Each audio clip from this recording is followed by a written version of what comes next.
Alright, so we're back again with the Kaypro 2000, and unfortunately, and I did not get this on video, but unfortunately we seem to have released a little bit of magic smoke from it.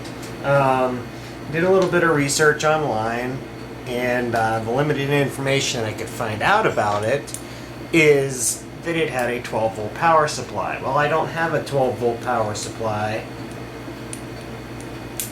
Well, not one that fits anyway. 12 volt pin positive or tip positive. But I did have a 9 volt tip positive supply, so I plugged that in and poof. Well, I think I figured out what the problem is. It is not a 12 volt power supply. But anyway, I've got all the screws removed, so we're going to pull this thing apart and see if we can figure out where the smoke came from. But quite simply, there's a few screws on the back holding the rubber bumper on, and there's 2 on each side, and then those fold out, and there's some screws holding this top cover on. There's 4 on the back and 1 on each side, and that just lifts off. And then there would be a couple more screws holding the handle on. The handle itself is heavy as anything. It's all metal. The whole handle's metal covered in rubber. It's not plastic. And then the battery can be removed. And this is where I noticed our problem. This is a 3-cell lead-acid battery. Each cell is 2 volts. 6 volt battery. Okay. So you can have a 6 volt battery running off a system that has a 12 volt power adapter. But the way this is wired in is the battery is connected directly to the input power jack. There is no charging regulator or anything on this. It charges directly off the adapter. And when the computer is running on battery, it acts the same as if the adapter were plugged into it. And another thing that I noticed is that there was this little switch right here tucked down under the hinge on this side, connecting between the battery and the power connector on the motherboard. And I don't know if that is factory or if somebody added that in, but I have a feeling that's what that little plastic stick was in there for, was to flip that switch on and off. But anyway, there's a couple little chunks of foam in here to hold the battery in place, but let's get this thing taken apart. Like I said, I've gotten all the switches and the screws out already, so this will be quite easy. First thing, we want to remove the keyboard, disconnect that, get that off to the side, and there's a few screws in and along here and one in front of the floppy drive. And then we can lift out this portion right here. It has the keyboard connector on it, which should just slide out and unplug the serial port connection, and then that can be set aside. And now we can disconnect, or we can remove the modem, which right here, this connection here goes to the phone line, which, if you notice, it's just one connection. The line in and the line out connections on the bottom of the laptop makes no difference which one goes where, because they're both just tied together. There's no filtering or anything. Okay, so anyway, let's get the modem out, which that just pushes onto a pin header coming out of the motherboard. Need something to leverage it up a little bit here with. Alright. And set that off to the side. Alright, now we can remove our floppy drive, and that has one of the little zero insertion force sockets, so we'll pop the little retainer up on that.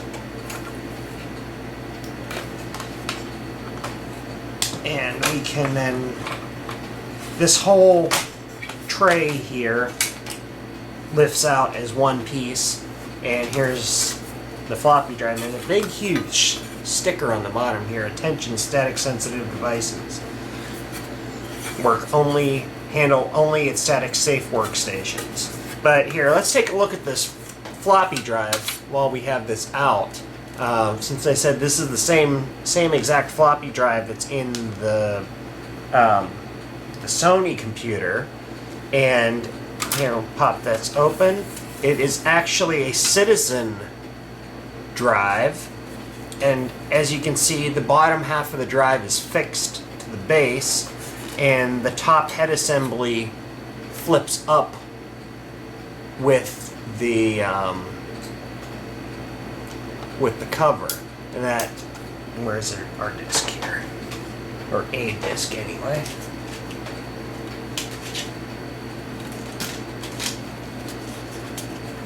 Just put the disc in and it snaps in place. Close it, pop it open, and it pops back out. Alright. So let's continue. Alright, now you've got this little plastic sheet here to protect the motherboard. And around each of the standoffs there is a little, and this is actually, it's not plastic, it's fiber. It's a little fiber washer to keep the aluminum plate spaced away from the standoff. And here's our power connector. And now the motherboard should lift straight out. Should.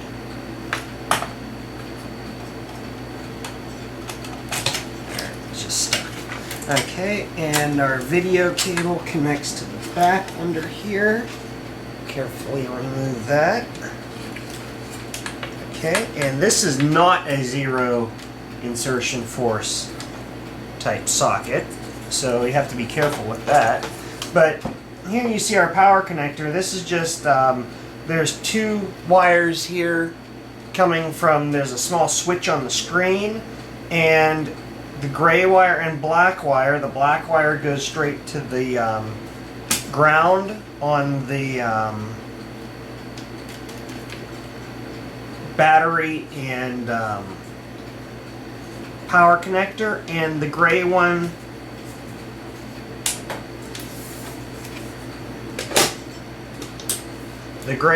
goes right here to this switch, and that's it. So let's take a look here. Smoke came, oh well, I found it already. Little capacitor popped there. You can see this one right here. Looks like it's probably some sort of filter on the power supply. 1010. They're all 1010. I'm assuming that would be 10 microfarads at 10 volts. It looks like a tantalum capacitor.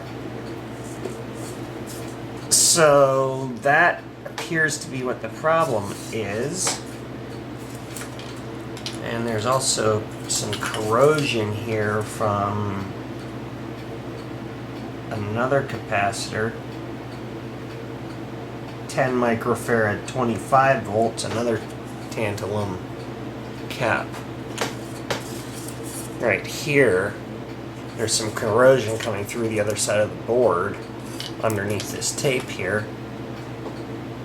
But looking at it, It looks to be fully populated with memory, so it should have 768K. And we have both NEC and Mitsubishi chips on here. I forget which one of these is the processor.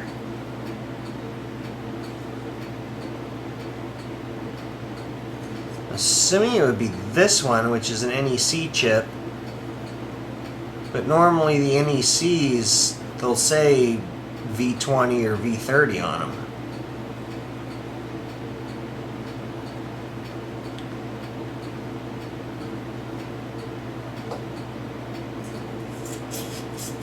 Intel. No. But this has to be the processor, because this would be the chip for, or the slot for the math coprocessor chip.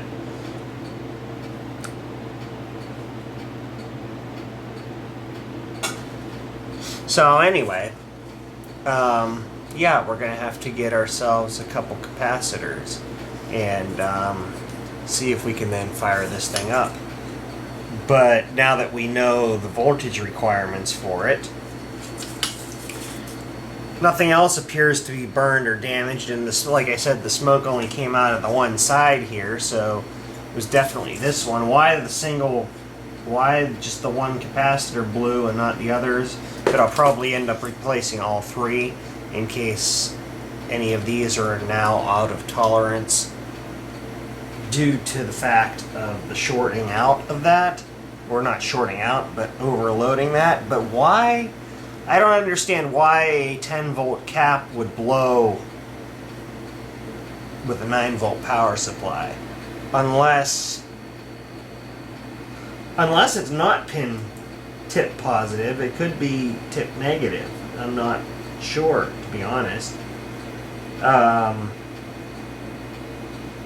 have to double check that then. Anyway, there we go. Kaypro 2000 repair in progress. Thanks for watching.